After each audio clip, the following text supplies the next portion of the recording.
For thousands of years, people have been visiting this destination, climbing up the hill and just looking out over that view. Noongar people have a couple of names for it, including Karadagarab. Do you know where it is? Kings Park. And I would almost guarantee you this is the most photographed view of Perth's skyline.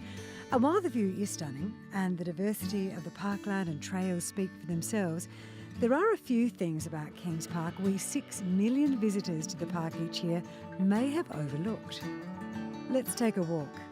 In fact, walking is a great way to get out and explore this park, all 4 square kilometres of it. Did you know it's bigger than New York Central Park? Or that 2/3 of it is natural bushland, while the remainder is cultivated gardens and parkland for you and I to enjoy. Now, here's something I didn't realise until quite recently. The Botanic Gardens in Kings Park weren't always located in Kings Park. They were down the hill in the Supreme Court Gardens, but then they ran out of room.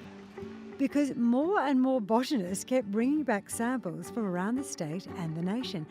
In fact, more than half of Australia's 25,000 plant species can be seen here, from the tiny and delicate to the unmissable. This 750-year-old baobab tree was a gift from the traditional owners of the Kimberley. In winter, it wears a raincoat. So how did Kings Park end up on the top of Mount Eliza and not down on the banks of the Swan River? Well, our first Surveyor General, John Septimus Rowe, can take the credit for that. And then, just up ahead of me, this guy picks up the mantle. When Lord John Forrest became our state's first Premier, he doubled the size of the park and put in gates and roads, and in 1895 officially named it Perth Park. As you walk around the park, if you're struck by the thought that there are a lot of statues and plaques, you are correct. It has more than any other park in Australia. This one, of Queen Victoria, was gifted to the state after her death, and it was her death that led to the park being named Kings Park. You see, when King Edward VII took the reins after Queen Victoria's death, the Commonwealth renamed a number of public places in his honour, including Perth Park.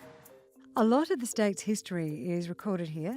Tributes to our soldiers are everywhere through the park, including the tree-lined honour avenues. Now this I find fascinating.